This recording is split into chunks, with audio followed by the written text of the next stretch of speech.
Hello everybody, welcome to Hard Reset Pro. Today I'm gonna show you screen mirroring on Motorola Edge 70.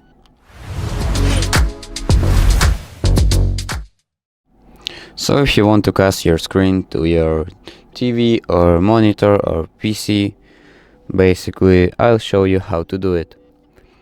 So open up your settings and go here to connected devices, connection preferences.